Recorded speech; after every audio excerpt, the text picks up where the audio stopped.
C'est quoi ton rapport avec la spiritualité en particulier? Parce que fatalement, quand tu travailles avec des médiums, rien que quand tu as un médium sur ton podcast, c'est une ouverture d'esprit que, tout le monde n'a pas, quoi. Je pense que tu mets le doigt sur un truc intéressant. Pour comprendre, un peu mon intérêt, il faut se replonger, faut faire un petit flashback. C'est en fait depuis, moi depuis tout petit, j'ai été, enfin plutôt à l'adolescence, ça s'est manifesté. J'étais très, très anxieux socialement. Ce qui fait que, tu vois, du jour au lendemain, très peu de personnes qui savent ça, principalement mes potes. Mais, du jour au lendemain, si tu veux, j'étais au collège et en fait, j'étais anxieux, j'avais des auréoles sous les bras, c'était hyper frustrant, tu vois? Parce que je savais pas d'où ça venait et puis forcément, plus tu stresses à propos de quelque chose, plus cette chose continue d'arriver, de se manifester. Donc du jour au lendemain, je suis un peu comme ça, sans trop savoir, au point de, tu sais, à la pause du midi, devoir rentrer chez moi, changer de t-shirt parce que tu honte, en fait. Tu honte alors que c'est juste ton corps qui fait des trucs comme ça. Et du coup, finalement, très vite, je tombe dans le développement personnel à travers la séduction parce que, quand tu un ado, tu envie de 2 choses, c'est sortir avec tes potes et plaire aux filles. Tu pas beaucoup plus d'aspiration la plupart du temps et de fil en aiguille, je m'intéresse un peu plus au dev perso. Je pars en voyage, je fais un Erasmus en Allemagne, toujours dans le dev perso. Ensuite, je pars en Australie avec mon meilleur pote. Et là, histoire des plus banales, mais histoire absolument, fantastique pour moi, c'est qu'on cherche une coloc à Saint-Kilda exactement, à Melbourne, c'est un quartier de Melbourne et et sur un coup de tête, je sais pas, je vais visiter une coloc qui est en bord de mer et là, c'est le coup de cœur. Vraiment, c'est, petit jardin, entouré par les arbres, dans une rue qui est à 2 pas vraiment des rues hyper touristiques, mais au calme, tu vois? Là, je fais: «Faut qu'on le prenne» et mon pote me dit: «Vas-y, feu, je te fais confiance». Et les 2 finalement, c'était un couple qui nous laissait leur chambre et ils partaient à l'autre bout de l'Australie, si tu veux. Donc forcément, quand tu pars en avion à l'autre bout de l'Australie, tu dois laisser des choses bien souvent derrière toi, tu dois faire des choix. Et le mec avait laissé une boîte à chaussures avec plein d'affaires à lui et là, je découvre un bouquin qui s'appelle, The Practice de Barb Schmidt et en fait, c'est un livre sur la méditation. C'est une introduction à la méditation en anglais. Moi, ça m'a énormément parlé. Je sais pas si c'est le fait que Barb Schmidt, ce soit une femme, tu vois? Donc le côté un petit peu plus doux, d'amener les choses un petit peu plus dans cette démarche-là, dans cette intention-là, finalement. Et voilà, je commence à faire de la méditation. Ça commence par, 5 minutes par jour, ce qui est très long quand tu commences et de fil en aiguille, voilà, je m'y intéresse de plus en plus. Je rencontre des gens qui sont vraiment là-dedans. L'an dernier, je pars au Mexique et j'ai pas forcément rencontré de chaman, tu vois? Ou de gens hyper vraiment ancrés dans cet univers, finalement. C'est un petit regret, mais finalement, je pense que ça va se faire et voilà, de fil en aiguille, tu vois, c'est un parcours comme ça de rencontres, de bouquins, de réalisations aussi au fur et à mesure et et à un moment dans mon activité, j'avais aussi envie de faire quelque chose de plus concret, si tu veux. C'est aussi tout à l'heure, on parlait du podcast, c'est aussi la raison d'être du podcast qui est que moi, je veux aider les gens à se sentir bien avec eux-mêmes, tu vois? Parce que je sais ce que ça fait de pas se sentir bien, d'être anxieux socialement, de voir ta batterie diminuer au fur et à mesure de la journée, des événements sociaux, des rencontres, des échanges et et finalement, voilà, je me dis à un moment: «OK, j'ai une expertise dans le copywriting, j'aide les gens à vendre, c'est trop bien, c'est un outil très puissant, mais j'ai envie de le mettre à contribution pour des gens, chez qui je me retrouve finalement, pour porter des messages en lesquels je crois et qui vont aider des gens». Donc à ce moment-là, je décide de pivoter et d'accompagner des entrepreneurs principalement dans le bien-être et la spiritualité. C'est dingue parce que, tout ton parcours, le fait que tu étais anxieux avant, bon déjà, c'est plein de choses qui me parlent énormément, hein. Je me sens très proche de ton histoire et on voit maintenant, déjà ton podcast s'appelle Business Serein. Serein, on peut assez facilement l'opposer à anxieux et même, enfin genre ça se sent, tu es quelqu'un de posé. Tu un ton plus long que la plupart des gens, plus lent et tu prends ce temps et pour moi, c'est quelque chose de super important où, ça va s'opposer à l'anxieux qui est souvent dans la vitesse et quand tu as un pic d'anxiété, tu vas te mettre à aller super vite, tu vas te mettre à monter en température. Moi, c'est quelque chose qui m'arrive, enfin, je sais pas si naturellement je transpire plus que la plupart des gens ou s'il y a ce côté, un peu aussi des fois avec le stress, mais ouais, le stress va assez facilement me faire transpirer et bah, le fait de rester dans un rythme plus lent, notamment tu as peut-être il semblerait que tu aies trouvé ça avec la méditation. Plein de façons d'aller, je pense que tu as vu un peu plus que la méditation. Tu as commencé par 5 minutes par jour et déjà ça, c'est bien. Tu en as plein qui commencent en mode: «Bah, allez, je vais faire 20 minutes, je vais faire 30 minutes». Non, on commence à son rythme et toi justement, tu as su trouver ton rythme au cours de ta vie. C'est assez incroyable. Et bah, déjà bravo et c'est marrant parce que, tu as plein de voyages qui ont un peu ponctué tout ça. Je sais que tu as fait d'autres voyages dont tu as pas parlé. Récemment, tu es parti en Égypte pendant pas mal de temps, donc c'est aussi une partie importante de ton travail, j'ai l'impression. Ouais, c'est vrai que l'Égypte, c'était une des pour moi, l'Égypte, c'est une destination, c'est un peu à part parce que ça fait partie de ces endroits sur terre qui ont vécu tellement de choses, qui ont vu passer tellement de choses aussi, de personnes, d'énergie qu'en fait, quand tu arrives en Égypte, tu sens directement que: «OK, là, je suis tout petit, en fait. Là, il se passe quelque chose» et en fait, je voulais aller en Égypte absolument. Je devais partir avec un de mes meilleurs potes. Finalement, là, ça s'est pas fait. Mais j'ai décidé de partir quand même parce que c'était un truc qui me tenait à cœur. J'y suis allé en vraiment coupant, c'est-à-dire j'ai pas pris mon PC, j'ai vraiment coupé, c'était vraiment en vacances et je me suis retrouvé, voilà, premier jour pendant 2 3 jours à Alexandrie, qui est une ville très vivante, en Égypte, en bord de mer avec, une sacrée histoire aussi et voilà, de fil en aiguille, les premiers jours, je me rappelle le deuxième jour, après être arrivé, je pars marcher tranquillement le matin le long de la digue à Alexandrie.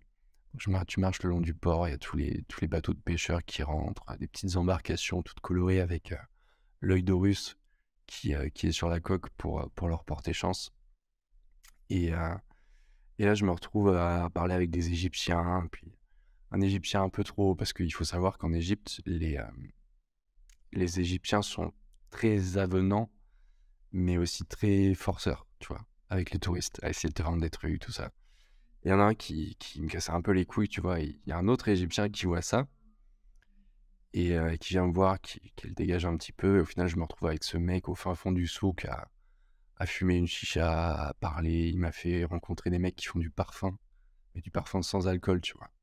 Et de là, j'apprends des trucs de fou, que le parfum, par exemple, la plupart des grandes maisons, Dior, Hermès, tout ça, Givenchy, ils vont en Égypte, en fait, acheter le parfum parce qu'il est pur et après ils le ramènent en Europe, aux États-Unis, tu vois? Partout dans le monde, ils l'exportent, après l'avoir coupé, généralement pour le revendre et ça, tu vois, c'est des trucs que tu réalises pas, en fait, quand t'es pas en situation dans un pays ou que t'es pas, confronté à, bah, la réalité. Et déjà, il y a aussi le fait que toi, tu y vas seul et ça, en vrai, moi, je m'en suis rendu compte de l'importance que ça avait quand j'étais en Espagne, cet été avec des potes. Tu as cette phase où quand tu es avec tes potes et bah, tu es avec tes potes, en fait. Tu te rends compte que, bah, tu es toujours la même personne parce que sans que tu le saches, tu as un peu les attentes de tes potes autour de toi qui vont faire que, bah, tu vas te comporter de la façon dont tu te comporterais n'importe où. Et quand, moi, je suis quelqu'un de très solitaire, donc des fois, bah, soit ils prenaient le bus pour rentrer, moi, j'essayais de rentrer à pied, comme ça, je me «perdais» entre guillemets dans la ville et bah, tu te rends compte que tu as quelque chose qui est plus là, tu plus, le poids de ton environnement qui va t'entraîner à un certain comportement, tu plus le fait que, bah, ça soit connu, tu pas tes potes autour de toi, qui fait que, bah, tu te retrouves à ressentir un poids en moins, tu vas être plus ouvert à tout ce qui arrive, quoi. Je suis d'accord avec toi sur le fait que tu ressens un poids en moins parce que forcément moins d'attentes sociales de la part des gens que tu voyages avec tes potes, ta copine, ta famille, tout ça. Après, il y a aussi une réalité qui est, tu as dû le remarquer aussi, c'est que quand tu voyages tout seul, tu es ultra stimulé tout le temps. Forcément, tu es dans un environnement que tu connais pas. Donc, ton, ton système, la petite sécurité que tu as en toi, ton subconscient, il est à l'affût tout le temps.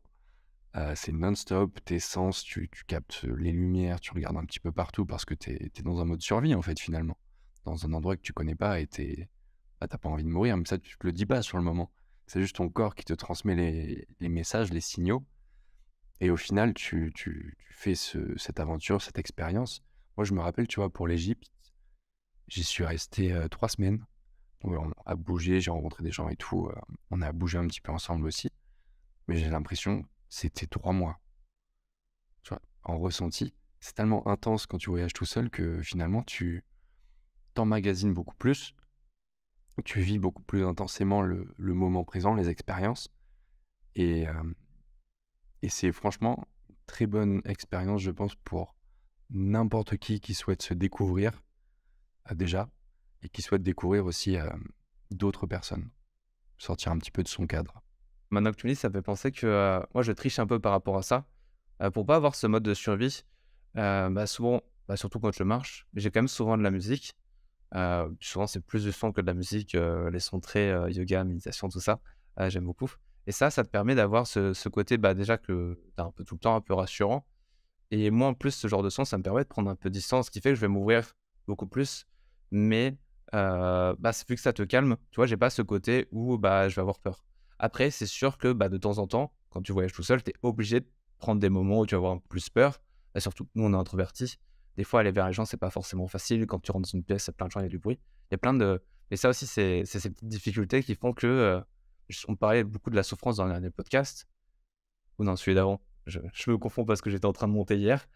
Heu, c'est quelque chose, tout ce qui va te faire changer un peu les choses, tout ce qui va te donner ce petit pic de souffrance, bah, en général, quand tu souffres un peu, tu vas dire: «Bon, comment je vais faire pour pas souffrir?» et tu vas avoir des réflexions que, bah, tu pas sinon, quoi. Exactement, ouais. Exactement, tu vas aussi pouvoir t'observer. Observer comment tu fonctionnes, observer, qu'est-ce qui va déclencher certaines sensations, qu'elles soient positives, tu vois, ou négatives, mais au final, elles sont là. C'est pas quelque chose que tu peux mettre sous le tapis et passer à autre chose, tu vois? C'est un truc qui doit être pris en considération, que tu prennes le choix consciemment d'agir dessus ou pas. Mais c'est déjà super, la première étape, de toute façon, c'est l'observation, à mon sens. Que, tu décides d'agir ou pas dessus, juste le fait d'observer, de savoir que c'est présent, ça te permet de poser, on va dire, les pierres suivantes, tu vois, sur ton chemin. L'observation, déjà, c'est quelque chose qui est moins facile que ce qu'on pense et bah, quand on fait notre travail, en général, justement, on arrive à plus observer soi et les autres et en fait, on a plus d'informations et vu que tu as plus d'informations, bah, tu arrives à prendre des décisions qui sont plus cohérentes avec ce qui se passe, vu que tu as plus conscience de ce qui se passe, quoi. Exactement, ouais. Ouais, c'est, quand je parle, j'apprends rien et quand j'écoute, finalement, j'apprends et c'est un petit peu pareil avec, en fait, c'est juste savoir s'écouter, savoir, écouter un petit peu ce qui se passe dans ses émotions, dans nos ressentis et au final, à partir de là, bah, que tu vas pouvoir quand même agir et souvent, quand tu prends le temps de faire une pause, pour observer ce qui se passe, bah, tu repars avec, pas forcément l'action parfaite parce que je pense pas qu'il y ait d'action parfaite, tu vois? Hein, non. Il y a différents chemins que tu peux choisir d'emprunter qui s'offrent à toi. Après, c'est propre à chacun, tu vois? Dans certaines situations, on n'aura pas tous la définition de la meilleure option. Ça, c'est toute la notion de l'erreur, heu, qui en France déjà est très difficile. C'est très difficile dans le monde entier en plus, mais particulièrement en France et je sais qu'avant, bah et je pense que toi aussi, j'ai l'impression qu'on se dans l'essence, on se ressemble un peu. Avant, j'étais beaucoup dans la perfection. L'entrepreneuriat m'a beaucoup appris à, bah, OK, tu vas faire des échecs, c'est très bien, tu vas apprendre et ouais, maintenant, je cherche plus du tout la perfection. Enfin, plus du tout. À chaque fois que tu dis plus du tout, en vrai, à chaque fois que tu es trop sûr de toi, à chaque fois que tu t'affirmes trop, maintenant je me rends compte que, c'est pas toujours complètement vrai. Ça a toujours été quelque chose d'important pour moi d'être parfait. Maintenant, j'ai un détachement et de manière assez consciente, j'essaye de plus aller vers la perfection parce que, enfin, ouais, ça te permet pas d'apprendre et pour moi, je pense qu'apprendre, c'est ce qu'il y a de plus important. C'est pour ça que je fais autant de trucs et c'est aussi de mes difficultés. Parce que j'aime bien apprendre et tu as des trucs où, tu as l'activité, tu vas dire: «Bah, OK, je kiffe faire ça». Non, en fait, tu kiffes apprendre ce nouveau truc et quand tu te rends compte, bah, OK, tu commences à le maîtriser, bah, hop, tu changes parce que c'est bon, tu apprends plus, quoi.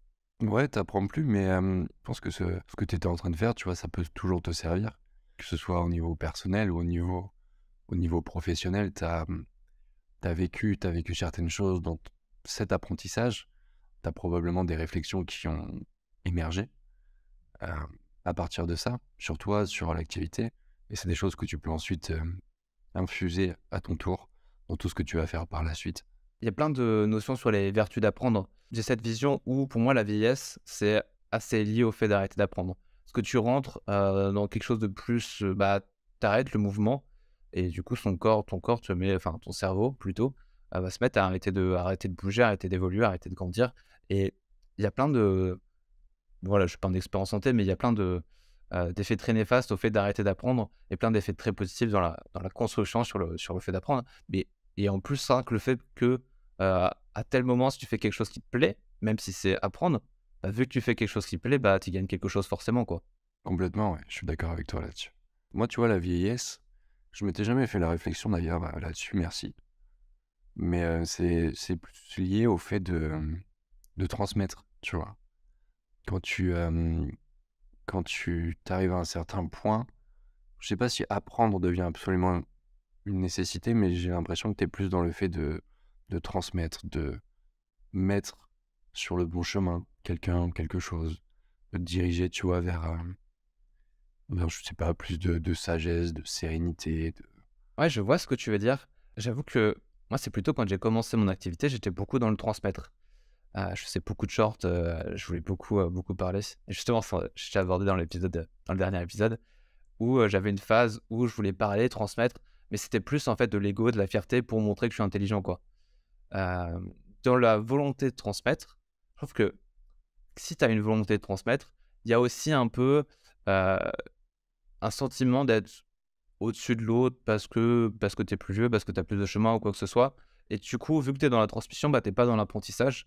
Alors que si tu «transmets» entre guillemets sans le vouloir, en fait, on transmet toujours, mais en fait, rien que le fait que je te vois, rien que le fait que je t'entende parler, peu importe ce que tu dis, tu transmets quelque chose, tu transmets une énergie, tu transmets une impression. Il y a des choses qu'on transmet sans le savoir et là, en fait, on va donner et quand on est dans la transmission qui est involontaire, bah, on est aussi dans, la réception et donc on va transmettre et recevoir et là, on est gagnant de tous les côtés, quoi. ouais, je sais pas si gagnant, c'est vraiment le terme, mais parce que, tu vois, quand tu transmets sans t'en rendre compte, sans vouloir transmettre forcément parce que tu dégages, par ce que tu inspires aux gens, hem, en fait, ça arrive naturellement parce que tu veux pas, justement. Alors que dès que tu veux, justement, transmettre ça volontairement, bah, forcément, il va y avoir une cassure. Tu vois ce que je veux dire? Parce que c'est plus, du coup, naturel. C'est pas hier, tu as mis une story, où c'était un homme qui parlait à un vieux sage et lui demandait combien de temps il me reste et le vieux sage lui disait, 15 ans. Mais comment ça se fait? À chaque fois que je te demande, tu me dis plus loin. Oui, tant que tu as un œil sur ton objectif, bah, tu qu'un seul œil pour avancer et bah, du coup, ça te prendra encore plus de temps. Exactement, c'est tiré de, Le moine qui vendit sa Ferrari. C'est le bouquin que je suis en train de lire là le soir tranquillement avec ma petite bougie et ouais, il dit un truc hyper inspirant. C'est ce que tu viens de dire finalement quand tu sais le jeune en plus c'est pas un si jeune parce qu'il doit avoir 50 balais, c'était un avocat multimillionnaire du barreau de New York donc je sais pas si tu vois un peu Harvey Specter dans Suits? J'ai vu des extraits. C'est le mec à qui tout sourit, tu vois? Il a sa Ferrari, il est avec les femmes, c'est un jackpot, tu vois? C'est vraiment il a sur le papier, d'un point de vue occidental, success, il est là, quoi. Et au final, il se rend compte, un jour, après une crise cardiaque en plein discours, devant le juge, bah, que c'est pas du tout ce qu'il lui faut, en fait. C'est pas lui, il s'est perdu en chemin, tout ça. Et il part à la recherche de moines, des moines de Sivana. Personne n'a jamais réussi à trouver dans les montagnes indiennes et forcément, sinon le bouquin, il y aurait pas de bouquin. Il finit par les rencontrer et voilà et son mentor qui est finalement le «chef» entre guillemets, le leader de ce groupe d'hommes et de femmes perdus dans les montagnes, lui apprennent petit à petit leurs préceptes, leur manière d'être, ce qui les rend finalement si, pas imperméables au temps, mais beaucoup plus «durables» entre guillemets, tu vois? Dans leur longévité, dans leur façon d'aborder la vie et il y a notamment ce principe qui est que, toi, tu veux tout apprendre maintenant. Tu vois? Il lui dit ça clairement: «Tu veux tout apprendre maintenant, tu veux y mettre encore plus d'énergie, tu veux y mettre encore plus de temps, mais c'est pas la bonne chose parce qu'en fait, ce que tu vas mettre comme énergie, en ayant en tête ton objectif final, bah, tu pourras pas le mettre ce qui est sur ce qui est finalement le plus important, d'être là maintenant», tu vois? Et c'est hyper contre-intuitif Parce que, tu vois, même nous, dans le business, moi, je parle pour moi, hein, peut-être que tu auras un avis différent là-dessus, mais moi aussi, j'ai envie d'atteindre un certain CA mensuel le plus rapidement possible. Tu vois, d'avoir un certain nombre d'écoutes sur le podcast le plus rapidement possible, d'avoir les invités qui me font vraiment rêver à fond, à fond, à fond, qui sont un petit peu inaccessibles parce que leur notoriété, leur autorité, tu vois. Et finalement, parfois, en gardant trop en tête l'objectif, bah, on oublie de se focus sur ce qui est là maintenant. On oublie de se focus sur ce qui est important et on profite pas assez de ce qui se passe. J'ai plus ou moins un combat contre ça. Au début, j'étais à fond dedans. Petit à petit, je m'en détache et aussi parce que j'ai changé ce que je fais. Avant, quand j'étais dans les shorts, déjà, c'est un format très court, très rapide. Tu es dans le dynamisme, tu es dans plein de choses que je trouve assez malsain. Maintenant que je me suis détaché de ça, bah, déjà, j'ai plus en mode, bah, tu postes un truc, tu as un retour de nombre de vues, j'ai moins d'attentes par rapport à ça. Tu avais ce côté où, à tout moment, tu postes un short et il va faire genre des milliers de vues et ça m'est déjà arrivé, tu vois? Sur le moment, c'est enivrant et cetera, mais à chaque fois, tu as cette attente qui est pas du tout saine et maintenant que je suis dans l'écriture, que je travaille sur un livre, c'est fatalement beaucoup plus posé. Tu es obligé de te mettre sur du long terme parce que, ben, il y en a qui arrivent à écrire un livre en une semaine, c'est pas mon objectif, et même si tu écris ton livre en une semaine, le temps de le publier et cetera, le livre, c'est forcément par essence quelque chose qui prend du temps, quoi. Je pense que c'est important d'avoir la nuance entre. Franchement, c'est bien d'avoir une vision long terme, hein. Des objectifs long terme, ça sert d'étoile du Nord. C'est là quand t'es un petit peu moins bien ou que le matin, t'as pas forcément envie de sortir du lit et que tu te rappelles que t'as un pilier, en fait, vers lequel tu souhaites te diriger. Et puis aussi, ce qui est bien, c'est quand tu découpes finalement. Parce que j'imagine, tu vois, ton bouquin, tu t'es pas en train de l'écrire, comme tu l'as dit, en une semaine. Peut-être que tous les jours, tu vas t'y mettre un petit peu, tu vois, avancer comme ça, pas à pas. Et au final, c'est ce qui va t'amener probablement beaucoup plus rapidement vers la publication que si tu essayais de tout sortir en une semaine et d'envoyer ça chez Gallimard pour qu'il te publie, tu vois. Pour moi, c'est aussi une question de poids. Je sais qu'avant, je portais énormément de pression, énormément de culpabilité. Dès que j'étais en train de faire autre chose que travailler, je me sentais un peu coupable, tu vois? Genre, je portais un poids énorme sur moi-même mais genre, quand tu portes un tel poids, tu peux pas faire les choses bien. Il y a trop de choses qui pèsent sur toi, quoi. J'en parlais avec un invité du podcast il y a 4 jours, quelque chose comme ça, et qui me disait justement que on échangeait sur le fait que quand tu découpes ce que tu as à faire, ton objectif en petites étapes, et que ces petites étapes, tu les découpes en petites actions tous les jours, tu vois, tu pas besoin d'avoir une to-do list incroyable. Mais si tous les jours tu fais ça, et que chaque semaine après semaine, tu vois, ce mouvement, tu le perpétues, bah, au final, tu vas déjà être beaucoup plus satisfait de toi-même. Parce que quand tu as une petite to-do list et que tu la fais tous les jours, tu vois, ta confiance en toi, ta motivation, elle est présente et tu l'entretiens comme ça. Plutôt que d'essayer de faire en 2-3 jours énormément et au final te brûler les ailes parce que t'es fatigué. Et c'est normal d'être fatigué, tu vois. Enfin, on est juste des êtres humains, on n'est pas des machines. Donc on peut pas forcément produire sur le long terme les mêmes efforts avec la même qualité. Quand j'étais dans ma phase très entrepreneur, j'avais parlé avec une entrepreneur qui me disait que, elle avait une vision sur 10 ans, ce qui me semblait énorme à l'époque. Mais tu vois, moi, maintenant, dans une moindre mesure, je l'ai. Je sais que, ce que je fais, même si ça peut changer, en soi, je suis passé par pas mal de phases. À un moment, j'étais beaucoup dans les shorts. À un moment, je voulais être coach de vie. Tout ça, en fait, c'est différent, mais c'est pareil. Genre, la base de tout ça, c'est la même chose. Je sais ce que je vais faire, mais je sais ce que je vais faire pendant tout le reste de ma vie, tu vois? Genre, le sens que j'ai trouvé, il sera toujours là. Même si ça prendra différentes formes, cette chose-là, elle sera là jusqu'à la fin de ma vie, quoi. Ouais, c'est bien, franchement. Et c'est quoi cette chose-là? C'est le chemin, tu vois? Le chemin de tout développement personnel, de toute personne et fatalement un partage parce que, enfin, c'est des notions que je trouve tellement importantes, mais parce qu'elles m'ont tellement touché que je suis obligé de les partager. Je suis obligé de les bah, un peu cette transmission, tu vois? Je peux pas, genre, je me sentirais mal de garder que pour moi, mais même parce que ça vient pas que de moi. Il y a des livres, il y a des personnes, il y a des podcasts, il y a plein de gens qui m'ont touché, tu vois? Et déjà, je sais que j'avais réfléchi à la mort. Je m'étais dit: «OK, si jamais je dois mourir, dans combien de temps ça serait OK?» C'était déjà à quelque temps, tu vois? Mais genre, en mode, genre, tu vois, j'aurais aucun regret. Mais parce que pendant une phase très sombre de ma vie, tu vois, j'étais en mode à tout moment, si tout s'arrête, de toute façon, il y a plus rien après, entre guillemets, tout est fini, tu vois, on s'en fout. Et après, tu vois, genre dans cette réflexion-là, j'étais dans une optique de: «OK, il faudrait une semaine, pendant une semaine, j'ai tel truc à faire». Et une de mes trucs à faire, c'était de remercier toutes les personnes, qui m'ont touché. Et quand je dis personnes, tu vois, c'est des gens que je connais pas forcément. Évidemment, il y a mon entourage proche, bah, que j'aime, mais il y a aussi, des youtubeurs, des influenceurs, des gens qui ont créé du contenu qui m'a impacté. Et moi, il y a aussi les influenceurs, pour moi, tous les youtubeurs, c'est assez important parce qu'ils partagent une énergie, ils partagent une bonne humeur. Et il y a des moments de ma vie où vraiment, enfin, je trouve ça incroyable de donner tout ça aux gens, quoi. J'y avais jamais réfléchi de cette manière, je t'avoue. Pas trop youtubeur de manière générale. Mais c'est intéressant cette réflexion sur la mort justement. Du coup, tu en es venu à combien en termes de 5 jours, tu vois, si je vais un peu vite, mais pour être un peu confortable, tu vois, 7 jours, mais en mode genre j'ai plus de regrets, tu vois? Genre, je suis satisfait du temps que j'ai eu, en mode, bah, trop bien le temps que j'ai eu. OK, ça se termine, mais c'est comme ça, tu vois? C'est la vie. J'ai pas tu vois, genre, c'est mais pareil, c'est la notion de l'attachement. Je suis en mode, ma vie, chaque instant de ma vie est trop bien et je kiffe. Mais, genre, si jamais ça s'arrête demain, tu vois, bah, ça sera aussi la vie. Et c'est parce que je kiffe la vie que la mort, c'est une suite logique des choses, tu vois.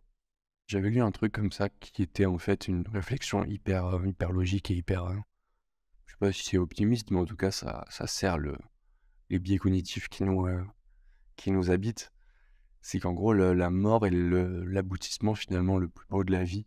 Parce que c'est sans vie, pas de mort, sans mort, pas de vie, tu vois? La mort donne tout son sens à la vie. C'est que quand ta vie, elle s'arrête, que tu comprends vraiment ce que c'était ta vie, en fait, ce que tu as créé, tout l'impact que tu as eu, quoi. Si on réduit un petit peu l'échelle, ça fait aussi ça quand là, je vais prendre l'exemple des relations, que ce soit amicales ou amoureuses. Tu sais, quand quelque chose se termine, qu'il y a une mort, hem, émotionnelle, et bah, finalement, c'est souvent à ces moments-là que dans ces moments-là que tu vas te rappeler tous les bons moments ou les moments qui t'ont fait kiffer, les moments qui t'ont donné de l'énergie, l'envie d'y croire, l'envie d'avancer, l'envie de te dépasser. Pour moi, la rupture, c'est quelque chose de très important qui a entamé mon chemin. Parce que c'est un moment où, bah, entre guillemets, «ça s'arrête». Tu as cette pause, ce temps de repos, parce que pour moi, l'amour, c'est quelque chose de très intense. Il y a plein d'émotions, il y a plein de choses qui fait que genre tu es hyper stimulé et tu pas forcément le temps, de te poser, de réfléchir à qui est-ce que tu es, qu'est-ce qui est important pour toi. Et moi, c'est dans la rupture que j'ai trouvé tout ce temps de faire toutes ces choses qui ont été, en fait, super importantes pour moi. Et c'est là aussi que j'ai compris plein de choses. Et je pensais à un truc aussi, j'ai déjà vu quelqu'un qui appelait les orgasmes une petite mort. Je sais plus, je crois que c'était dans un livre, c'était une vision assez belle.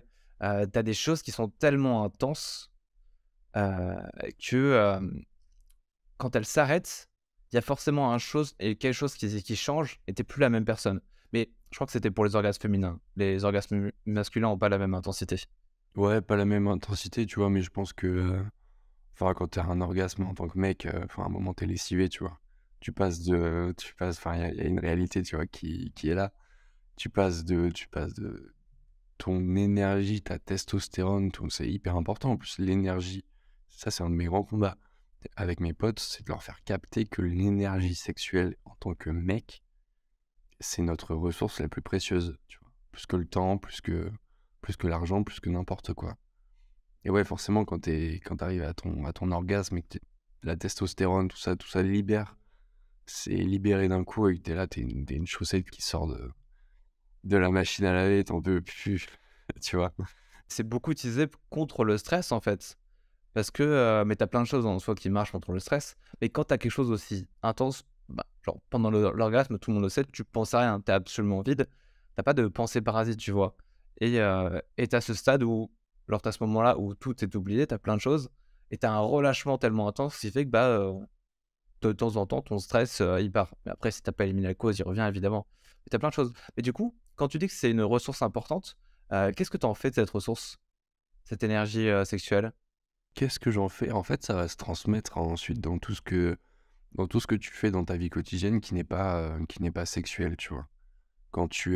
Moi, je sais quand je vais à la salle de sport, par exemple, forcément tu emmagasines, ton corps travaille de ouf, ça libère hem, je sais pas exactement ce que ça libère, en tout cas, ça fait du bien, tu vois? Tu te sens bien Mais après, tu vas pouvoir injecter cette énergie, cette motivation, cette détermination même dans tout ce que tu vas faire de tes projets. Donc, typiquement, un podcast, euh, dans l'énergie que tu vas infuser lorsque tu vois tes proches, tes potes, lorsque tu voyages, tu vois. Finalement, pour moi, cette énergie s'accumule et, et te rapproche un maximum de qui tu as envie d'être. Parce que en fait, ça va être l'énergie que tu vas pouvoir mettre dans le réservoir. Ça va te permettre d'aller plus loin, si tu veux. Si on prend l'exemple d'une voiture. Cette énergie sexuelle, tu l'utilises pour des trucs qui ont entre guillemets rien à voir avec le sexe. Tu l'utilises pour ton business, par exemple, pour quitter en fait. Ouais. Et tu vois, moi, c'est pour ça que j'ai un problème avec tout ce qui est porno, tout ce qui est les vidéos de TikTok de meufs qui dansent, tu vois, qui font des démonstrations de fertilité. J'avais lu ce principe je crois que c'était chez Raptor. J'avais adoré parce que finalement, c'est ça, tu vois, un petit peu. Et en fait, toute cette énergie que tu vas pouvoir emmagasiner, tu vas pouvoir la mettre à contribution dans tes projets, pour tes ambitions. Les meufs sur TikTok, bon, après voilà, c'est ça la plateforme un peu.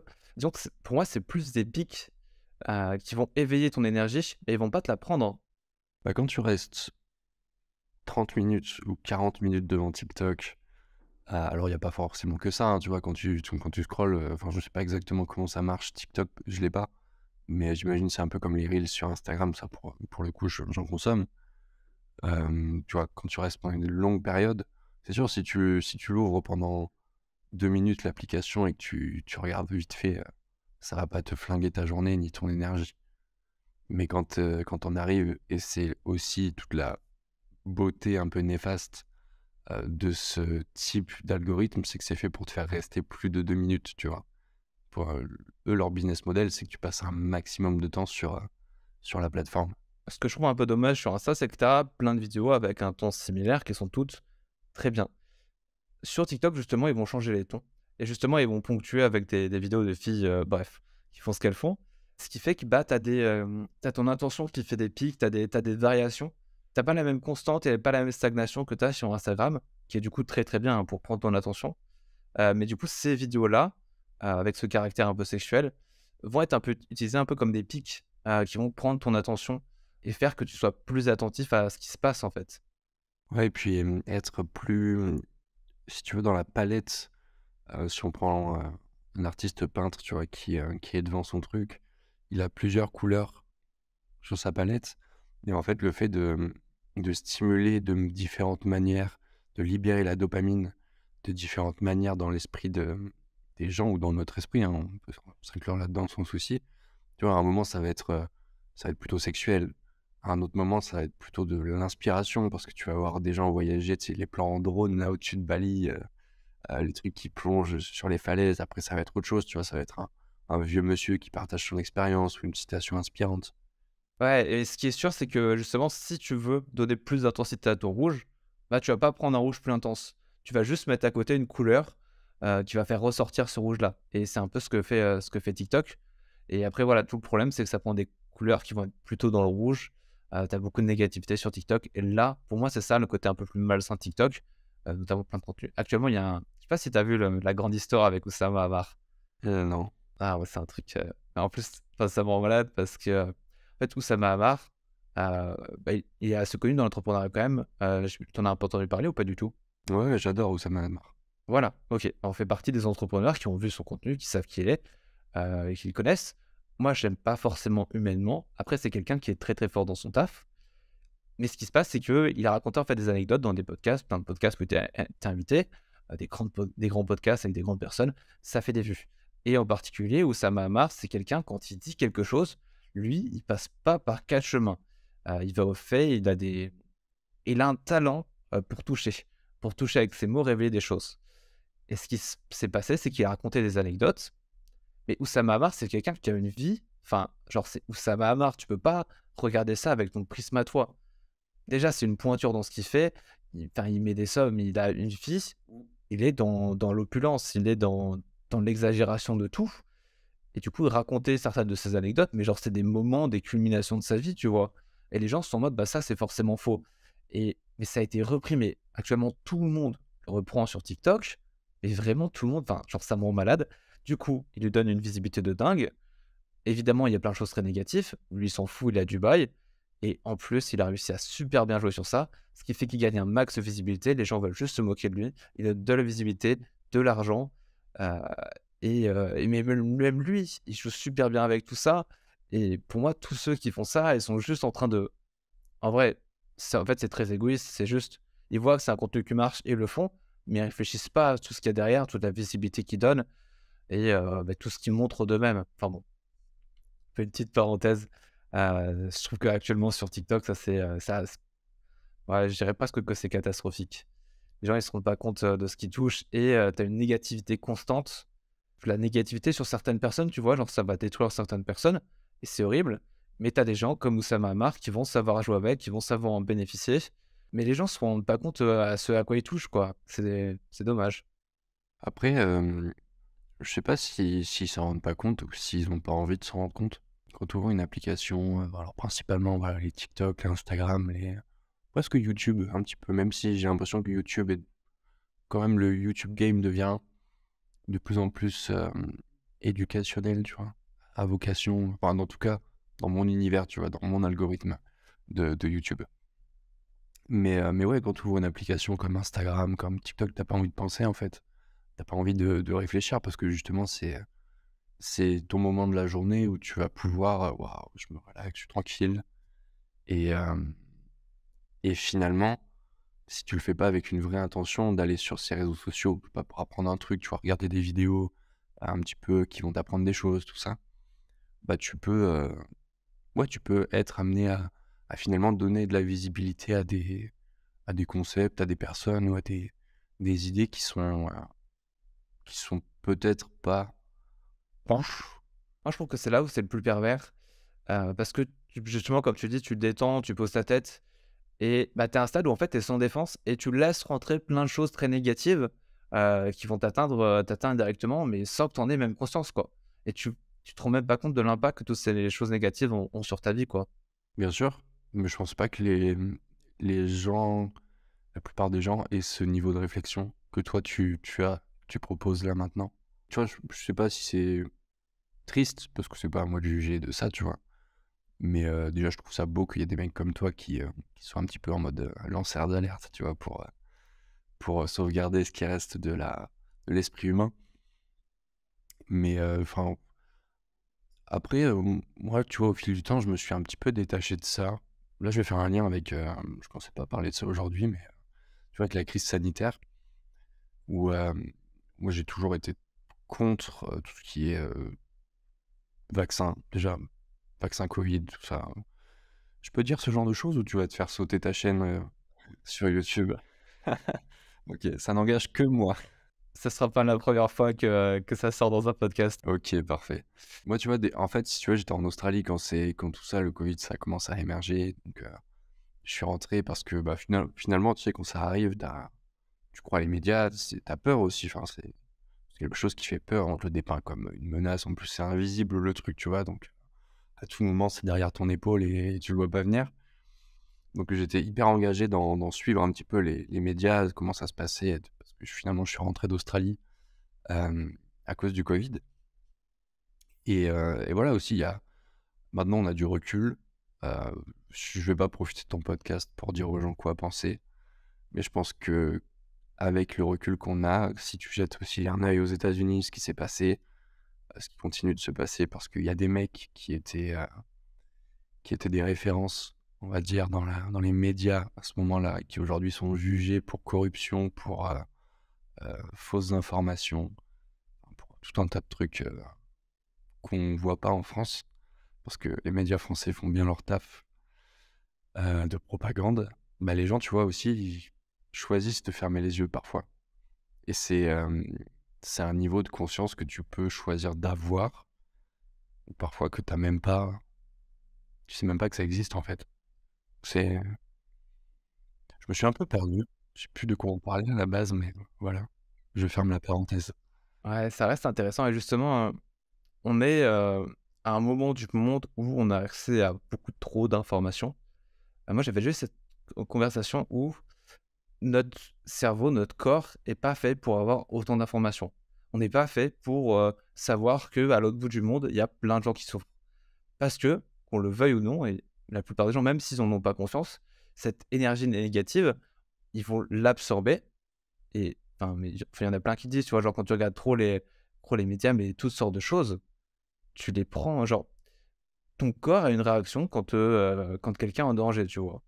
Et même si bah, tu l'apprends avec les médias, mais surtout avec les images qu'on a, avec la visualisation, tu vas prendre un peu de tout ça. Et on n'est pas fait pour avoir autant de choses négatives. Avant, il y avait vraiment plein de gens qui mouraient. Et tu vois, moi, c'est une réflexion que j'ai eue. Avant, est-ce qu'ils étaient plus malheureux ou non? Genre, leurs conditions de vie, mais c'était n'importe quoi. Il y avait plein de gens qui mouraient tout le temps. Et pourtant, est-ce qu'ils pouvaient, dans leur tête, être plus mal que nous? Je pense pas, tu vois. Parce qu'on est quand même à un stade où, mentalement, je trouve qu'on est un peu, tous au bord de la rupture, au bord de la fin du monde, dans notre tête. Ouais, je pense que l'ultra-stimulation, c'est pas forcément bon. Déjà parce qu'on n'est pas câblé pour être aussi stimulé. C'est pour ça aussi que tu vois de plus en plus de jeunes. Il y a là, les jeunes générations, je crois que c'est la génération Z, je crois qu'ils appellent la génération sacrifiée parce que eux ils sont à fond TikTok. Eux, ils ont grandi avec ça, mais même pas comme nous, tu vois, finalement, où on était déjà des utilisateurs. Eux, c'est vraiment moi, je vois des potes de ma petite cousine qui a 8 ans. euh, Quand on me dit qu'ils passent leur journée sur des écrans, enfin, ça leur bousille l'esprit. Et au final, il y a une autre chose à prendre en compte, et je n'ai pas l'impression que ce soit vraiment pris en compte actuellement par les grands dirigeants, ou même par les gens comme toi et moi qui ont leurs responsabilités là-dedans, finalement. C'est justement d'ouvrir les yeux là-dessus. Que l'ultra-stimulation, euh, la surcharge d'informations, c'est pas bon, en fait. Même si tu as l'impression d'être rassuré parce que tu sais ce qui se passe un peu à droite à gauche, bah est-ce que ça te sert vraiment finalement? Ouais, mais tu vois, je pense pas vraiment qu'on puisse, sensibiliser les gens autour de ça. Genre, par exemple, ceux qui vont écouter mon podcast, C'était bon déjà. bah ouais, c'est ça. Enfin, genre, la personne qui est comme ça à scroller, mais il y en a qui consomment beaucoup de contenu TikTok et juste, bah, ils m'ont connu, ils m'aiment bien et du coup, ils vont voir mon podcast. Mais la plupart, c'est quand même des gens qui recherchent ce genre de contenu, ce genre de podcast et fatalement, bah, t'adoptes une autre réflexion. Tu t'écartes, bah, beaucoup du mode de pensée TikTok. Mais il y a aussi le fait où je pense qu'on ne peut pas sensibiliser les gens sur ça. Pour moi, le seul moyen, c'est qu'à un moment donné, ils vont avoir la goutte d'eau, ça va aller trop loin. Ils vont passer dans ce stade où tu souffres. Et quand tu souffres, bah, c'est un peu comme tout. Enfin, soit tu tombes jusqu'en bas, jusqu'à la mort, quoi. Et tout ce qui tue pas, en fait, te rend plus fort.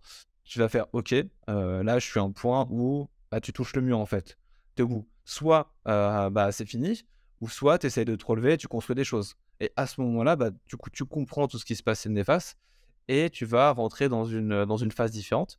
Et c'est aussi pour ça que on dit que la génération, enfin, il y en a qui disent que la génération Z est sacrifiée.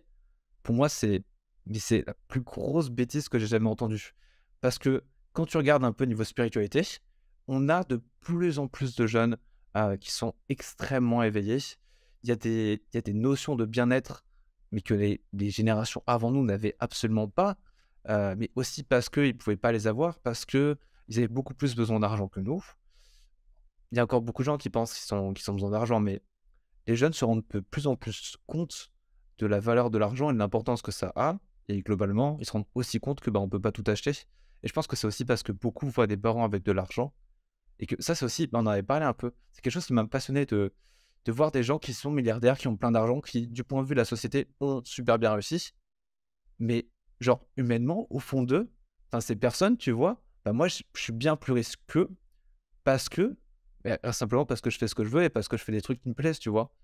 Et donc, il y a toutes ces choses-là qui font que, OK, peut-être que c'est mal, peut-être que ça va les faire souffrir, mais la souffrance, c'est une bonne chose. Heu, je sais pas, mais ce que je vois globalement, c'est que les jeunes, il y en a et je pense que c'est aussi un peu le côté qui tout double, qu'il y a beaucoup aux États-Unis. Aux États-Unis, ils ont une éducation où tu as beaucoup de sport. Donc si jamais tu ne veux pas travailler, tu peux te retrouver à être vraiment très bête. Et donc les Américains ont beaucoup de gens qui sont très bêtes, Mais ils ont aussi beaucoup de gens qui sont complètement à l'opposé parce qu'ils ont pu prendre ce qui était bon et pas prendre ce qui était mauvais. Et enfin voilà, c'est un peu le qui tout double quoi américain.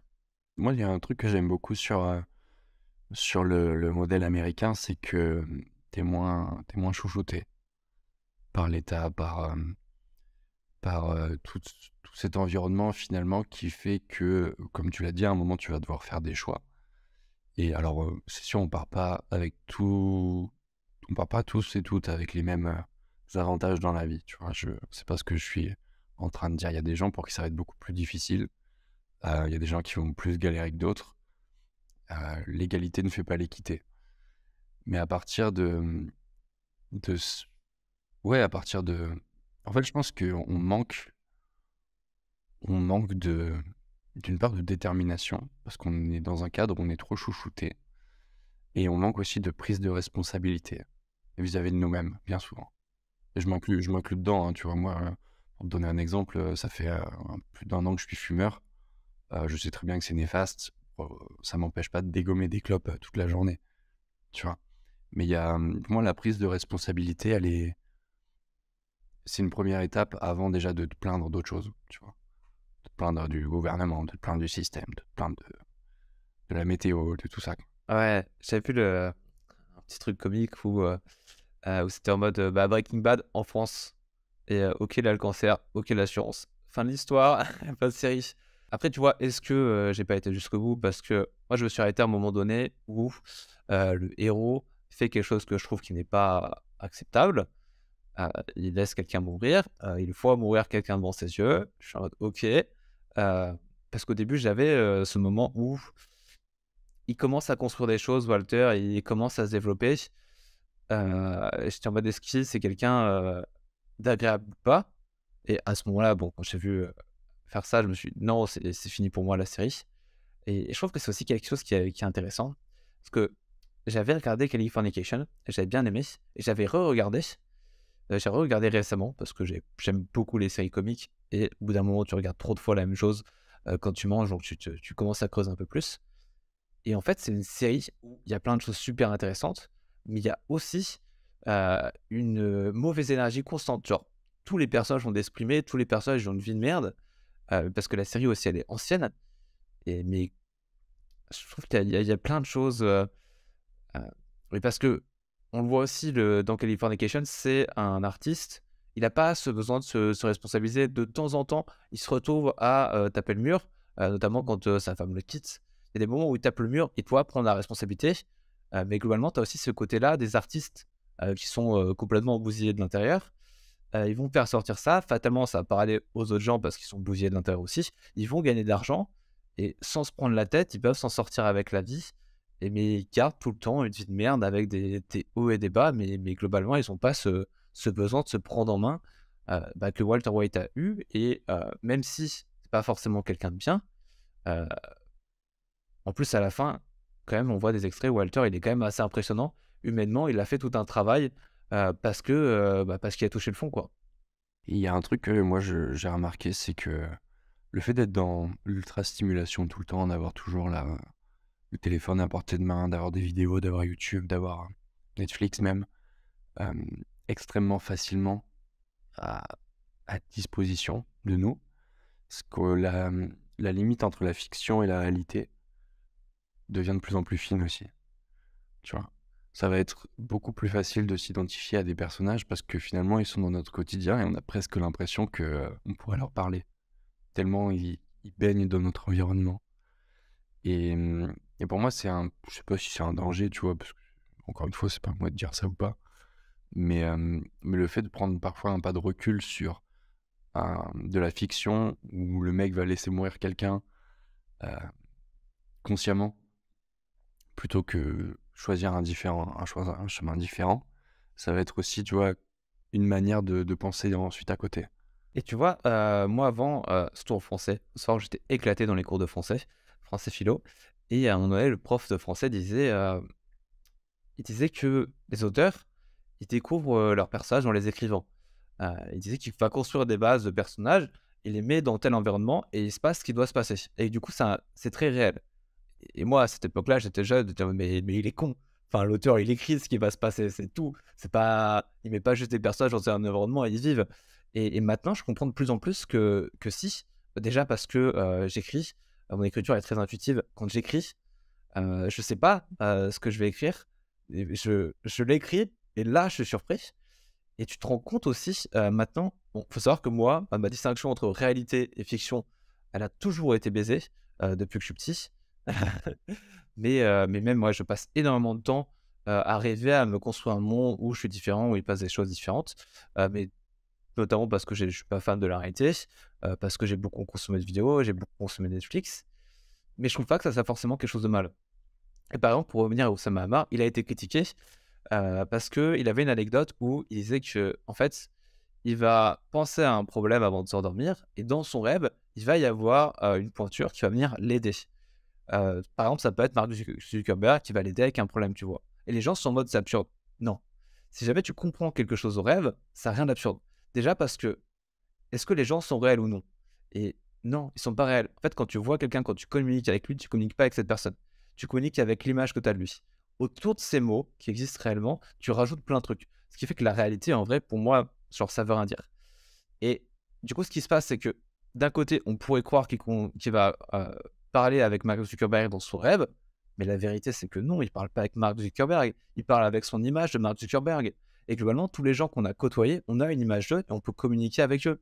Moi, il y a des gens, mais des fois, c'est des conversations, mais c'est un peu.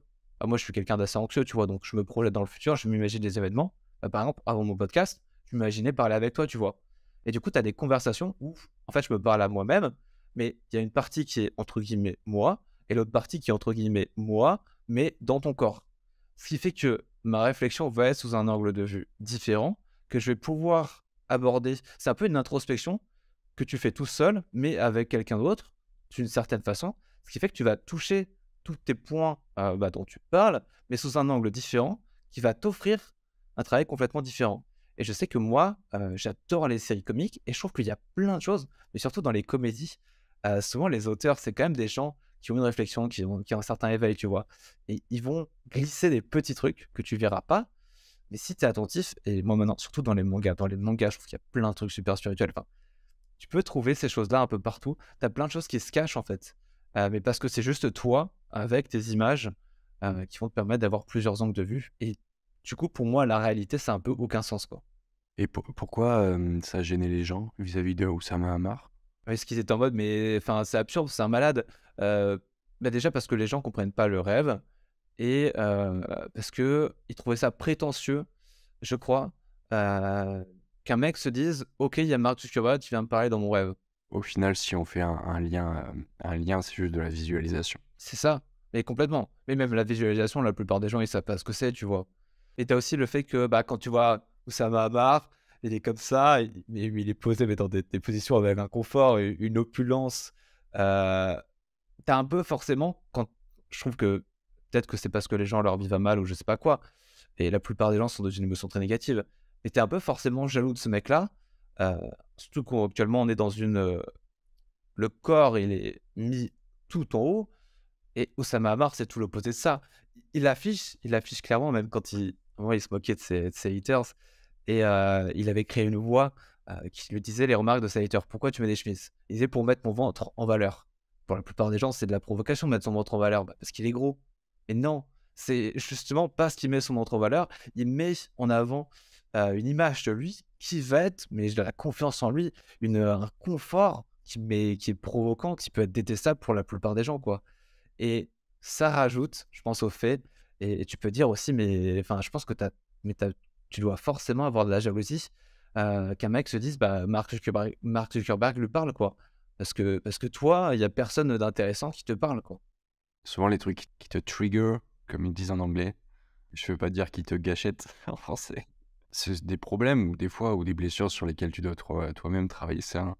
Moi, le jour où j'ai découvert ça, j'étais en mode: «Ah ouais, en fait, c'est un cheat code ce truc». Ah, c'est incroyable, hein, c'est l'effet miroir. Mais ça, c'est un truc, j'ai l'impression que j'en parle dans tous mes podcasts. Ouais, l'effet miroir, exactement. Ouais, pourquoi ça m'énerve en fait? Ah mais attends, il s'est passé ça dans ma vie quand j'étais petit ou pas forcément. Ah ouais, et du coup après, ouais, ça a été un cycle et ça s'est répété et à chaque fois que je vois ça, ah ouais, je suis toujours énervé l'effet miroir. C'est incroyable ce truc. Plutôt que en vrai, si tu t'arrêtes pas au, «OK, pourquoi je suis énervé?» Tu creuses un petit peu, bah, en claquant des doigts, tu résous beaucoup de tes problèmes. Alors pas forcément rapidement, hein, c'est pas une recette miracle, mais déjà tu as les ingrédients pour préparer un bon petit repas d'auto-introspection. Pour moi, c'est ça, genre tout le travail. Parce qu'en fait, tu les gens qui vont être en mode: «OK, je vais travailler sur tel truc, tel truc, tel truc». Non, ça se passe pas comme ça dans la vie. Ce qui se passe, c'est que tu vis, dans ta vie, il y a des trucs qui vont te trigger. Le truc qui arrive qui te trigger, bah, ce truc-là, tu travailles dessus.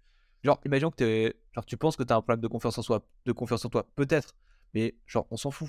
Va travailler sur ce que, ton collègue t'a dit qui t'a trigger. Ça sera beaucoup plus intéressant pour toi et petit à petit, avec toutes ces triggers, tu vas faire ton travail, tu vas faire ton chemin et en plus, tu as même pas besoin d'aller au bout des choses.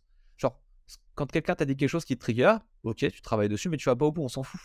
Et cette chose, si jamais, bah, le problème n'est pas résolu, il va revenir et tu retravailleras dessus et petit à petit, tu vas apprendre à te creuser de plus en plus. Mais ouais, mais c'est le cheat code ultime, ça. Ouais, de ouf. Là, je vais parler pour moi et tu as des recommandations justement sur, l'effet miroir? Ouais, moi, il y a un truc, c'est assez proche, en fait. Quand tu as une certitude, bah, c'est forcément faux. C'est horrible à dire, mais tout ce dont tu es sûr, tu faux. Mais j'étais en train d'écrire il y a pas longtemps.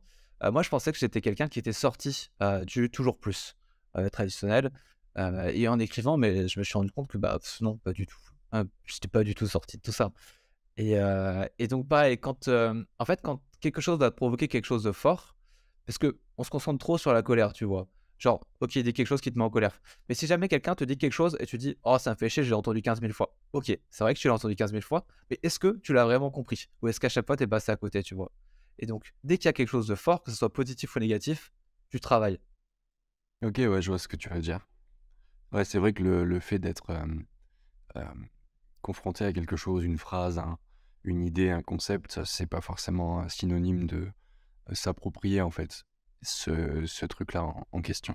Ouais et c'est surtout que, il y a une notion du poids des mots. Heu, Quand tu fais quelque chose de trop général, on s'en fout, ça veut rien dire, tu vois? Et par exemple, tu peux savoir, de manière théorique que le bien et le mal, ça existe pas. Mais on s'en fout. Globalement, dans chaque situation de ta vie, ça va il faut que tu l'appliques, il faut que tu le détailles, que tu le développes, que tu le définisses pour ta situation précise, tu vois? Et puis mais même, genre, tu vois, genre, tu sais très bien si jamais, OK, si jamais tu dis à quelqu'un: «Elle t'a trompé», ouais, mais c'est pas forcément sa faute, tu vois? Il y a bien plus de nuances, il y a pas de notion de bien ou de mal.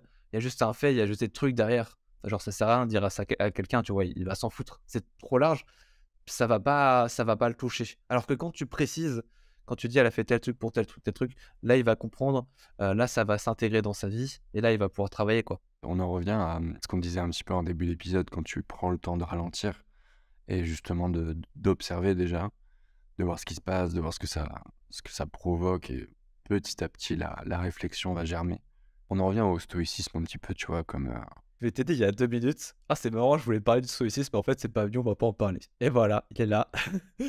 Et du coup, moi, ouais, j'ai une a priori assez négative du stoïcisme et je vais te laisser d'abord définir un peu ce que c'est pour toi et l'impact que ça a sur ta vie et on verra, on en discutera un peu après. tu sais que j'étais en train de fumer ma petite clope tout à l'heure au balcon et j'étais en train de me dire: «Ah, ça va être trop cool parce qu'il a l'air d'avoir un avis, un peu différent, ça va être intéressant», tu vois? On va pas se faire chier. Donc ouais, trop hâte d'entendre ce que tu as à dire là-dessus. En vrai, pour moi, le stoïcisme, c'est juste un outil, si tu veux. Alors il y a énormément de concepts dans le stoïcisme de manière générale, il y a eu beaucoup de bouquins écrits là-dessus. Le plus connu, je pense que c'est «Penser pour moi-même», «Penser à moi-même» de Marc Aurèle, donc empereur romain à la grande époque de Rome. Pour moi, ouais, c'est un outil qui te permet d'être plus au clair, d'être plus serein, en fait, dans ta vie. Parce que le stoïcisme met en avant la réflexion, beaucoup, et l'observation. Donc, un petit peu tout ce qu'on a parlé depuis là 1 heure et quelques. Tu vois, finalement, c'est observer ce que tu ressens, que ce soit positif ou négatif, et toujours te rappeler que c'est pas forcément la réalité. C'est pas parce que tu le vis que c'est la réalité. C'est un aspect de la réalité qui a été mis en avant par ton cerveau. En soi, ta vision, elle est très bien et moi, j'aime beaucoup aussi les citations de stoïcisme parce que je trouve qu'à chaque fois, c'est très pointu et c'est très parlant. Et je trouve que c'est aussi un peu ça le piège. Pour moi, notre société, elle est trop marquée par le stoïcisme. Mais du coup, ça veut aussi dire qu'il y a des choses à régler dans le stoïcisme, mais que globalement, sans forcément le savoir, je trouve qu'on est très imprégné par ça. Et tu as un peu ce côté où ton approche, je trouve qu'elle est assez saine parce que tu es dans ta conscience de l'observation des émotions, tu es dans une observation et après, tu équilibres ça avec de la réflexion. Donc, tu as quelque chose qui est complet avec les deux parties du puzzle. Mais tu as beaucoup de personnes pour qui le stoïcisme, ça va être quelque chose où tu dis: «OK, il se passe ça», mais tu ne comprends pas vraiment, tu observes pas vraiment, tu acceptes pas vraiment et après tu fais une réflexion et tu vas nier, en fait, ce que tu as observé. Tu vas dire: «Ça existe pas, ça a pas d'impact». Tu as le truc où, c'était quoi? Trouver ce sur quoi je peux agir et bah, si je peux pas agir dessus, je m'en fous, tu vois? Poubelle. Alors que, oui, mais faut comprendre sur quoi tu peux agir, tu vois? Et ça, c'est pas il y a des gens, ils genre, tu vois, par exemple, le vote, bah, tu dis: «Je peux rien y faire, mon impact, c'est zéro», tu vois? Et tu ces quand tu pars dans une optique assez défaitiste en mode: «Bah, ici, je vais pas pouvoir avoir d'impact», et enfin, si le stoïcisme prend en compte l'émotion, la réflexion et les met les 2 sur le même niveau, là, tu as un travail, là, tu as quelque chose d'intéressant. Mais pour beaucoup, c'est pas le cas. Ouais, pour beaucoup, c'est pas le cas parce que c'est devenu assez mainstream, j'ai l'impression, ces dernières années. Après, tu as dit un truc qui est pour moi ce qu'on doit changer dans le stoïcisme, c'est après tu as enchaîné, à mon sens, c'est pas quelque chose qui doit être changé. Dans le sens où, tu vois, c'est un concept, c'est des principes. C'est à toi ou c'est à la personne, tu vois, de se les approprier, peut-être de les changer à sa manière. Mais je pense que les grandes idées sont là et et les grandes idées, tu vois, les gens vont aussi se les approprier à leur manière. Souvent, c'est aussi rassurant, tu vois, d'avoir des principes pour la plupart des gens, de s'y tenir et de laisser un petit peu de côté toute la partie qui va être plus douloureuse, qui va être la partie réflexion, la partie observation, la partie, admission finalement de certaines émotions qu'on n'aime pas, qu'on n'aime pas s'admettre, qu'on n'aime pas, regarder dans les yeux, mais tu en parlais tout à l'heure, au final, quand tu laisses un truc de côté et que ça pourrit, bah, la prochaine fois que tu ouvres le frigo, tu pas envie de le cuisiner le truc, tu vois? Parce que toi, justement, tu as une approche qui est complète. Tu es pas vraiment dans le stoïcisme, tu l'as intégré, en fait. Tu utilises plus juste le stoïcisme, tu l'as complété avec plein de choses de ta vie pour, donner ton sens à ces concepts-là. Et du coup, c'est quelque chose qui s'est intégré et approprié et là, c'est forcément sain, parce que pour moi, on dépasse le stoïcisme mais c'est ce que tout le monde devrait faire, peu importe le concept. Ouais, peut-être. Après ça dépend toujours, tu vois, du niveau de conscience. On parle beaucoup en marketing de niveau de conscience. Pour les gens qui nous écoutent, je vais faire une petite introduction. C'est en gros quand tu vas proposer ton produit à quelqu'un, quand tu vas lui proposer ta solution, bah, faut déjà que la personne soit consciente qu'elle a un problème, tu vois? Sinon, bah, tu vas parler pour rien. Et en fait, c'est un petit peu la même chose avec le stoïcisme d'après ce que je comprends de ce que tu me dis.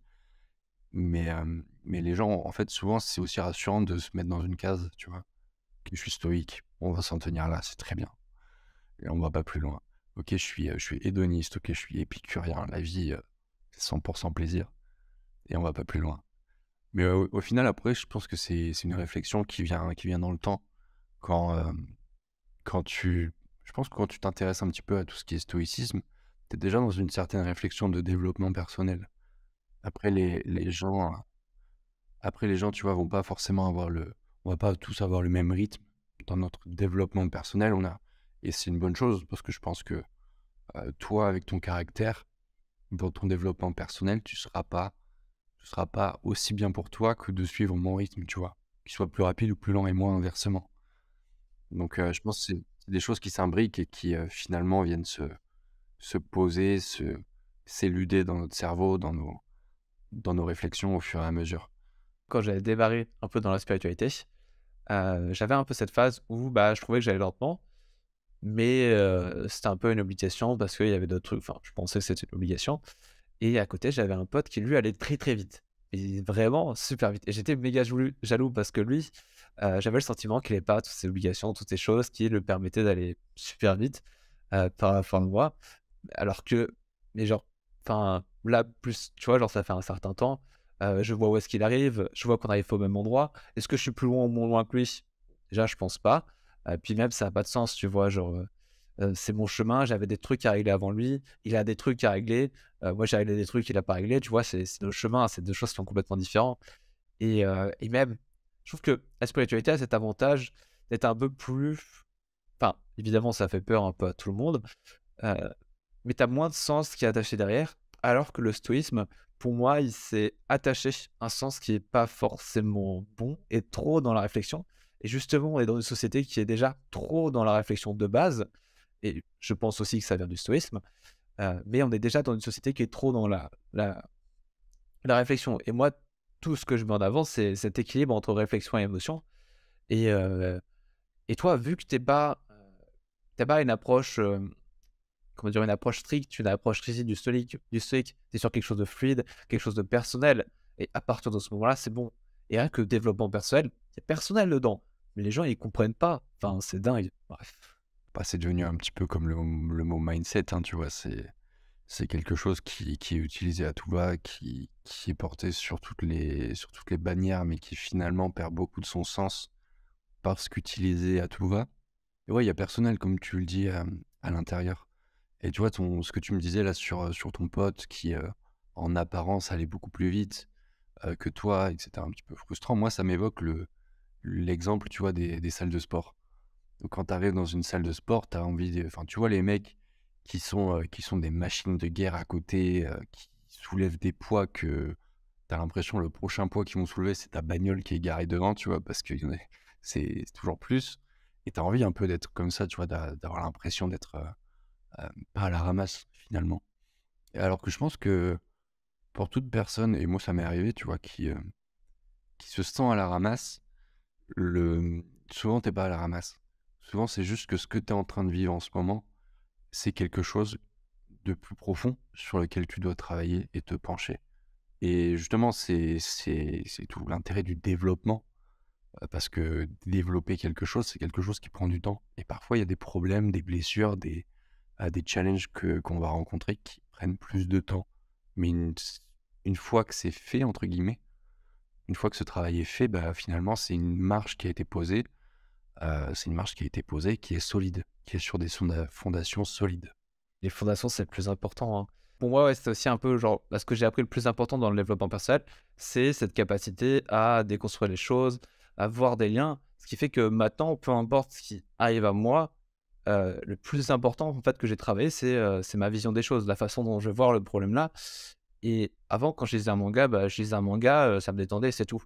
Maintenant, quand je lis un manga, je vais voir la réflexion que l'auteur a derrière, je vais voir ce qu'il met en avant, je vais voir toutes les notions de développement personnel et il y a plein de mangas qui font progresser beaucoup plus que des livres de développement personnel parce que, l'auteur a mis sa vision, il a été personnel et il y a toute son essence qui est derrière. Alors que tu as des livres de développement personnel actuellement où c'est juste des outils, il y a pas d'âme dedans, c'est en mode: «Fais tel truc» et c'est fini et enfin, pour moi, genre, du coup, c'est pas du développement personnel, mais bon.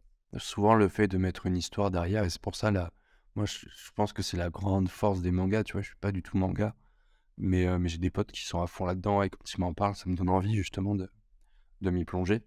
C'est que ça s'appuie sur une histoire finalement avec des personnages auxquels tu vas pouvoir t'identifier. Alors que si tu tombes demain sur un bouquin de développement personnel, on va dire, classique, qui a pas un fond, une âme comme tu le disais, ah bah, tu vas voir, ça va être fade finalement. Et c'est ça, s'identifier, c'est super important. Et on en parlait justement quand on parlait de fiction de réalité. Le fait de s'identifier à quelqu'un d'autre, ça va faire que bah, tu vas adopter une réflexion, un comportement qui va être un peu teinté par cette personne-là. Et du coup, bah, tu vas changer ton prisme, tu vas changer ton angle de vue. Et là, tu vas pouvoir travailler. Et en permettant à certaines personnes de s'identifier, surtout que dans les histoires, en général, euh, le personnage au début, c'est pas le même qu'à la fin. Il va progresser. Et vu que tu t'identifies, tu es porté avec lui et tu as, dans une moindre mesure, la même progression que lui, quoi. Et là, pour le coup, l'identification à un personnage et l'appropriation de certains de ses traits de caractère, qu'ils soient positifs ou négatifs, c'est plus efficace à travers un livre. Parce que tu vas passer plus de temps devant un livre, à lire un livre qu'à, par exemple, regarder un film, tu vois, au cinéma. Souvent, quand tu es au cinéma, tu vois un film avec un super-héros ou un personnage hyper inspirant, tu sors du film, tu fais: «OK, je vais aller acheter toute sa garde-robe. Je peux te dire qu'à partir de maintenant, je suis comme ce mec». Et au final, tu vois, 3 heures après, tu es en train de faire autre chose, tu as zappé. Moi, je suis quelqu'un qui rentre beaucoup dans les films et je vais quand même travailler un peu, mais dans une moindre mesure, mais tout simplement parce que dans les livres, tu as beaucoup plus de temps. Moi, je suis sur une web novel, c'est, 4 chapitres par semaine. Les chapitres, ça va être 10 à 15 minutes, tu vois? Mais il doit y avoir, je crois qu'on doit être dans un tour de 3000 chapitres. Donc pour te dire que ça fait un moment que je suis dessus. L'évolution du personnage, je l'ai fait de A à Z. En plus, c'est super intéressant parce que ça se passe en Corée. Du coup, tu vois, tu as un peu cette impression de découvrir d'autres cultures, la Corée, si c'est très teinté par un jeu vidéo. Mais tu vois, tu as toutes ces notions que tu vois, en plus, je suis quelqu'un qui a une très bonne mémoire. Tu as tous ces trucs qui ont été construits sur le long terme parce que c'est sur quelque chose qui a mais un temps de dingue. Et voilà, tu peux te permettre de construire des trucs comme ça. Actuellement, des séries même, genre même des séries aussi longues, tu vois? Genre ça tu peux pas passer autant de temps que le temps que j'ai passé sur et le mec qui écrit ça, mais un respect incroyable à lui. Je sais pas comment il arrive à atteindre un tel rythme. Personne fait ça, quoi. C'est dingue. Quand tu prends le temps de creuser un petit peu sur internet, tout ça, il y a des moments où tu rencontres des œuvres qui sont, insoupçonnées et parce que tu tombes un peu dessus par hasard et au final tu finis dans l'univers à presque espérer quelque part, tu vois, en faire partie. Parce que tu te l'appropries tellement que, tu as envie de faire partie du truc, quoi. Ça fait déjà 1h20 qu'on parle. On va clôturer. Question du dernier invité. Ophélie te demande ton point de vue sur la positivité toxique. Justement, on a un peu abordé, tout ce qui était outils de développement personnel. Qu'est-ce que tu penses de ça? Ah, faut arrêter, hein. Tout simplement. Non, je vais respecter, la question au fait. C'est intéressant, je me suis jamais posé cette question parce que c'est hyper évident à mes yeux, mais, en fait, quand ça va mal, faut juste accepter que ça va mal, tu vois? Il y a des trucs, ça va mal, il y a des trucs qui sont contrariants, il y a des trucs qui font chier, il y a des trucs parfois qui font pleurer, il y a des trucs qui mettent la haine. Il faut juste l'accepter, tu vois? Et à partir du moment où tu l'acceptes, déjà le truc a beaucoup moins d'emprise sur toi. Et la positivité toxique, c'était ça? En fait, c'est juste un pansement sur une plaie qui a besoin de point de suture, tu vois? C'est pas parce que tu vas sourire alors le cerveau, tu vois, il y a des études qui montrent que quand tu souris, quand tu bouges, quand tu regardes des vidéos un peu humoristiques, forcément ton cerveau va réagir et ça va te mettre dans de meilleures conditions. Mais faut pas utiliser la positivité pour, en plus, c'est un truc que je fais souvent, tu vois? Moi, souvent, ma copine, des fois, je le fais moins maintenant parce que j'ai capté que ça la saoulait, mais ou même mes potes, hein, heu, quand souvent, elle va avoir des conversations un peu sérieuses, tu vois? Et moi, je suis toujours dans les déconnades, tu vois? Et avant, j'avais du mal, tu vois, à capter le truc qu'en fait, non, là, à ce moment-là, ferme ta gueule et écoute, tu vois? Et voilà, pour en dire juste une petite dernière touche là-dessus, ouais, c'est bien de penser positif, mais quand ça va pas, c'est pas parce que tu penses positif que le problème va s'effacer, quoi, ou va être réglé. C'est trop marrant parce que tu as parlé de l'acceptation. C'est justement la question qu'elle avait eue sur comment accepter et c'est très lié. Et ce qui est marrant, c'est que c'est très lié à ton approche aussi. Quand tu présentais le stoïcisme, ton approche, c'est observer, accepter et après tu prends une décision, après tu réfléchis. Mais d'abord, il faut observer ces choses-là, l'accepter. Et il y a des choses que, OK, tu vas juste pouvoir les ignorer, mais il y a certaines choses qui sont importantes dans ton essence. Si tu arrives le bas, bah, c'était, le le légume qui est en train de pourrir dans le frigo dont tu parlais, il y a des choses qu'il va falloir régler, tu vas pas pouvoir les ignorer, quoi. J'ai l'impression que le mot toxique aussi, c'est en train de devenir de plus en plus à la mode. Oui, complètement. C'est utilisé à toutes les sauces, quelqu'un qui fait une blague qu'on n'aime pas forcément sur les réseaux sociaux ou même en société. «Ah ça y est, est-ce que c'est une personne toxique? Est-ce que c'est une bonne personne finalement?» et tout. Faut arrêter avec ces trucs-là. Il y a ce côté avec les réseaux où tout le monde veut se différencier et dès que quelqu'un trouve un mot un peu nouveau, bah, tout le monde se met à le prendre en pensant être différent et le mot se retrouve à avoir trop de poids, à utiliser n'importe où et à perdre sa valeur. Puis j'ai l'impression aussi, il y a une tendance, depuis quelque temps, c'est le fait d'être une victime. Tu vois? J'ai l'impression que tout le monde veut être des victimes, une victime. Il y a des gens il y a des en fait et j'étais tombé sur un truc hyper intéressant. qui disait en gros, il y a une différence entre être une victime et, et prendre l'identité d'une victime, tu vois. Et souvent moi ça je te partagerai un truc vraiment personnel, là j'allais vraiment déraper, mais, mais souvent tu te rends compte que les victimes en fait sont celles qui ont les discours les plus posés. Il y a aussi une différence entre être une victime et être la personne qui souffre. Et notamment quelque chose qui est très controversé. Est-ce que c'est l'agresseur qui souffre ou est-ce que c'est la victime? Tu vois, on pourrait réfléchir. Moi, ma vision, c'est celui qui souffre le plus, c'est l'agresseur. Évidemment, c'est pas quelque chose que tu peux dire dans tous les contextes. Évidemment, c'est pas quelque chose que tout le monde peut comprendre. Mais en général, pour moi, quand tu fais toute forme de violence, toute forme de faire du mal aux autres, c'est avant tout une forme de se faire du mal à soi. Bon, après voilà, là, je pars vraiment un peu loin. Ah, t'es perché là, hein. J'adore. En vrai, c'est hyper intéressant. C'est hyper intéressant. Mais ouais, positivité toxique, prenez les problèmes quand ils viennent, réglez-les quand vous voulez les régler, et quand vous pouvez surtout, c'est mieux. Ouais, c'est de très beaux mots et ça va être à ton tour de poser, ta question au prochain invité. Waouh! Oh la pression! Parce que là, tu vois, tu envie de poser une question qui est stylée à la fois, mais qui amène sur une réflexion aussi un peu intéressante. Ah la pression. Comment est-ce que tu aimerais qu'on se rappelle de toi à la fin de ta vie? C'est vrai que c'est très stylé. C'était super. J'adore le ton posé et je sens qu'il y a vraiment un truc où on se comprend, au fond. C'était un super échange. Merci beaucoup à toi. N'hésitez pas, tous ceux qui écoutent, déjà merci, d'avoir écouté jusqu'à là. Ouais, merci. 1 heure et demie de votre temps, franchement. Merci d'avoir passé tout ce temps avec nous. N'hésitez pas si vous voulez en savoir plus sur Florent, Instagram, le podcast, vraiment super podcast, je vous le conseille. Business Serein sur toutes les plateformes, c'est le top du top. Et voilà, si tu veux faire un petit moment auto-promo, un petit mot de la fin. Bah alors sur Instagram, vous aurez plutôt le côté lifestyle où j'essaie de plus en plus de partager des trucs, de mettre en place un petit personal branding sympa avec des extraits du podcast et tout ça. Et sinon, vous tapez Business sur un sur toutes les plateformes si vous voulez. On parle d'entrepreneuriat, on parle de santé mentale surtout. J'essaye de faire des liens entre des sujets très variés, type crypto, l'investissement crypto.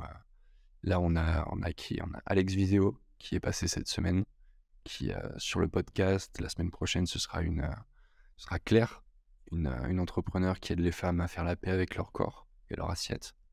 Pas une mince affaire, ça. Mais voilà, en tout cas, Business Serein ou Instagram. Et puis voilà.